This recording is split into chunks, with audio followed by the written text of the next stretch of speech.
نحمدہ ونصلی ونسلم علی رسول الکریم۔ زکوٰۃ کورس جاری ہے۔ پچھلے لیکچر میں ہم نے مقصد زکوٰۃ کے حوالے سے جانا تھا کہ مقصد زکوٰۃ کیا ہے، اور آج کے لیکچر میں انشاءاللہ عز و جل ہم زکوٰۃ کے مصارف کے بارے میں جانیں گے کہ زکوٰۃ کے مصارف کتنے ہیں اور کون کون سے ہیں۔ پارہ 10 سورہ توبہ آیت نمبر 60 میں اللہ رب العزت نے ارشاد فرمایا، جمع کنز الایمان، اللہ رب العزت ارشاد فرماتا ہے کہ بے شک زکوٰۃ فقراء کے لیے ہے اور مسکینوں کے لیے ہے اور عاملین کے لیے ہے اور مؤلفت قلوب کے لیے ہے اور گردن چھڑانے میں ہے اور قرض خواہوں کے لیے ہے اور اللہ کے راستے میں خرچ کرنے کے لیے اور وابن السبیل اور راہ چلتے مسافروں کے لیے ہے، فریضۃ من اللہ، یہ اللہ کی طرف سے فرض کیا ہوا ہے، واللہ علیم الحکیم، اور اللہ رب العزت علم والا حکمت والا ہے۔ اب یہ جو آیت مبارکہ آپ حضرات کے سامنے تلاوت کی، اس سے یہ بات واضح ہوتی ہے کہ جو مصارف زکوٰۃ ہیں وہ 8 ہیں، لیکن مصارف زکوٰۃ کا مطلب کیا ہے؟ مصارف زکوٰۃ کا مطلب یہ ہے کہ کس کس کو زکوٰۃ دی جا سکتی ہے یا کس کس مصرف میں زکوٰۃ خرچ کی جا سکتی ہے۔ تو مصارف زکوٰۃ 8 ہیں، اور 8 میں سے جن کو زکوٰۃ دی جا سکتی ہے یا جن مصارف میں خرچ کی جا سکتی ہے وہ صرف 7 ہیں۔ ایک اس کے اندر جو مصرف زکوٰۃ ہے وہ کیا؟ مؤلفات قلوب۔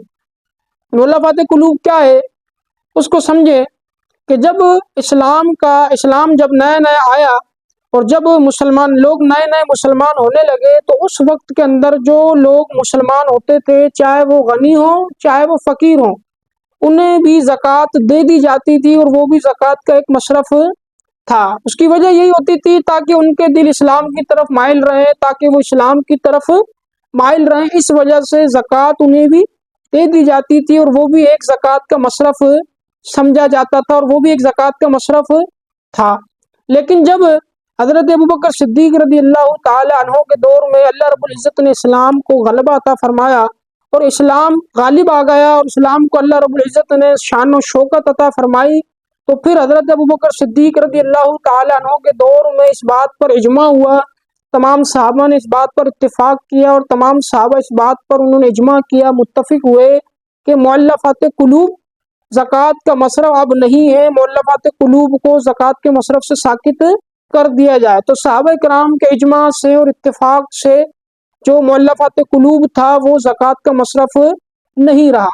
اب قرآن نے تو 8 مصارف بیان کیے، لیکن زکوٰۃ کے جو مصارف قرآن نے بیان کیے وہ 8 ہیں، لیکن جن کو زکوٰۃ دی جا سکتی ہے وہ 7 ہیں، اور مؤلفات قلوب حضرت ابوبکر صدیق کے دور میں صحابہ کرام کے اجماع اور اتفاق سے ساقط ہو گیا۔ اب یہ میں نے مؤلفات قلوب کی وضاحت کی کہ مؤلفات قلوب کیا ہے اور کیوں ساقط ہوا، اور اب کیوں اس مصرف میں زکوٰۃ خرچ نہیں کی جا سکتی۔ آئیے اب دیگر مصارف کی طرف چلتے ہیں انشاءاللہ عز و جل۔ کوشش کروں گا کہ کم وقت کے اندر ایک ایک مصرف کو وضاحت سے بیان کروں، تاکہ سننے والے کو اس ویڈیو میں سمجھ میں آئے کہ زکوٰۃ کے مصارف کیا ہیں اور ہر ایک کی کیا تعریف ہے۔ قرآن پاک کی جو آیت مبارکہ سورہ توبہ آیت نمبر 60 جو تلاوت کی، اس میں اللہ رب العزت نے پہلا بیان فرمایا انما الصدقات للفقراء، یعنی زکوٰۃ کا پہلا مصرف ہے فقیر۔ اب فقیر کون ہوتا ہے؟ تو یہ بات یاد رکھیے گا، جب بھی زکوٰۃ کے باب میں فقیر کہا جاتا ہے تو اس سے مراد شرعی فقیر ہوتا ہے۔ اب فقیر کون ہوتا ہے؟ فقیر وہ شخص ہوتا ہے کہ جس کے پاس کچھ نہ کچھ مال ہوتا ہے، لیکن اتنا مال نہیں ہوتا کہ جو ایک نصاب کی مقدار پہنچے۔ اگر اس کے پاس اتنا مال موجود ہے کہ جو اس کی حاجت اصلیہ سے فارغ ہے، حاجت اصلیہ سے زائد ہے، اور ایک نصاب کی مقدار اس کا مال پہنچ جاتا ہے، تو پھر وہ شخص شرعی فقیر نہیں ہے۔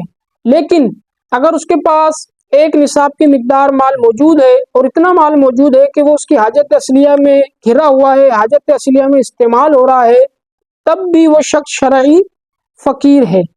اب شرعی فقیر کی تعریف کیا بنے گی؟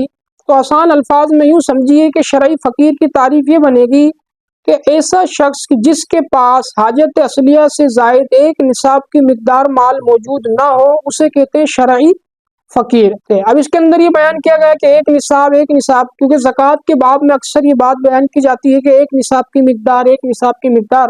تو ایک نصاب کی مقدار کیا ہے؟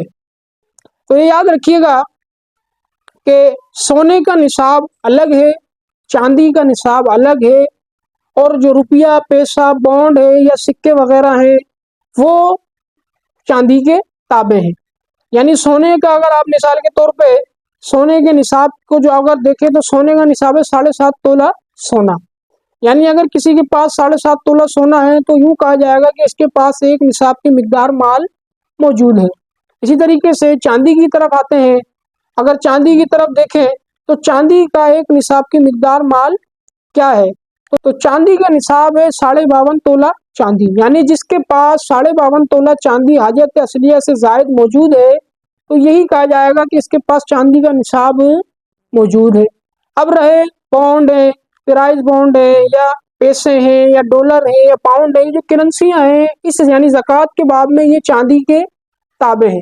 یعنی جو رقم 52.5 تولہ چاندی کی بنے گی، اگر کسی کے پاس اتنے پیسے پاکستانی کرنسی میں یا سعودی کرنسی میں یا ڈالر میں یا اور کسی کرنسی میں موجود ہے تو یہ کہا جائے گا کہ اس کے پاس ایک نصاب کی مقدار مال موجود ہے۔ اب چونکہ 52.5 تولہ چاندی، چونکہ چاندی کا ریٹ اوپر نیچے ہوتا رہتا ہے تو میکسیمم تقریباً 2 لاکھ یا 2 لاکھ کے کچھ قریب بنے گا، یا یوں سمجھے کہ جو بھی مارکیٹ کے اندر ریٹ ہوگا، چونکہ 2024 میں جو چاندی 52.5 تولہ چاندی کا ریٹ تھا وہ تقریباً 1,60,000 یا 1,70,000 کے قریب تک کم و بیش۔ تو زکوٰۃ کے باب میں یہ نصاب ہوتا ہے۔ جب بھی کہا جاتا ہے کہ نصاب کی مقدار مال موجود ہے، نصاب کی مقدار مال ہو، اسے کہتے ہیں نصاب۔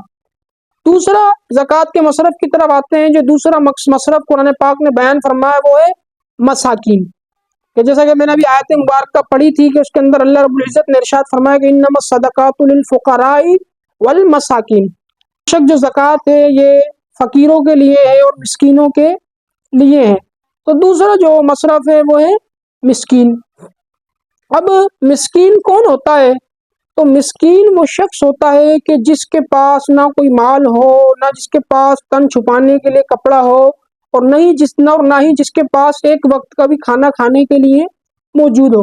یعنی ایسے شخص کو مسکین بولیں گے آسان لفظوں میں کہ جس کے پاس کچھ بھی نہ ہو، یہاں تک کہ تن ڈھکنے کے لیے کپڑا بھی نہ ہو اور ایک ٹائم یا 2 ٹائم کا کھانا بھی جس کے پاس نہ ہو، تو اس شخص کو مسکین کہتے ہیں۔ اب تیسرا جو مصرف قرآن پاک نے بیان فرمایا وہ بیان فرمایا ہے عامل، کہ فرمایا انما الصدقات للفقراء والمساکین والعاملین۔ تیسرا جو قرآن پاک نے مصرف بیان فرمایا وہ ہے عامل۔ عامل کون ہوتا ہے؟ تو عامل جو پہلے اسلامی حکومتیں ہوا کرتی تھی، اور پہلے اسلامی حکومتوں میں جو بادشاہ اسلام ہوتے تھے، قاضی اسلام ہوتے تھے، وہ کسی شخص کو زکوٰۃ، فطرہ، صدقات جمع کرنے پر لگا دیتے تھے، اور اس کی یہ ذمہ داری ہوتی تھی کہ وہ لوگوں کے پاس جائے اور لوگوں سے صدقات، زکوٰۃ، فطرہ اور اس طرح کی جو چیزیں ہوتی تھی ان کو وصول کر کے لائے۔ تو اس شخص کو کہتے ہیں عامل۔ اب چونکہ نہ اسلامی حکومتیں موجود ہیں، نہ ہی بادشاہ اسلام کہیں ہیں، تو عاملوں کا دور بھی نہیں ہے۔ عامل ہوتا وہی ہے کہ جسے بادشاہ اسلام مقرر کرے یا قاضی اسلام مقرر کرے، اور پھر وہ لوگوں کے پاس جائے اور لوگوں سے زکاتیں وغیرہ، ان کی فطرہ وغیرہ، صدقات وغیرہ وصول کر کے لائے، اور ساتھ ساتھ یہ کہ اسلامی حکومت بھی ہو۔ اب چونکہ نہ اسلامی حکومت ہے اور نہ بادشاہ اسلام ہے تو عامل کا بھی دور نہیں ہے۔ تو آج کی ویڈیو میں زکوٰۃ کے 3 مصارف بیان کیے ہیں کہ زکوٰۃ کے مصارف کیا ہیں، اور انشاءاللہ عز و جل آئندہ ویڈیو میں بقیہ 4 مصارف بیان کریں گے۔ 3 مصارف آج بیان کیے ہیں، اور جو آئندہ ویڈیو ہوگی اس کے اندر انشاءاللہ عز و جل بقیہ 4 مصارف بیان کریں گے اور ان کی تعریفات بیان کریں گے۔ وآخر الدعوانا الحمد للہ رب العالمین۔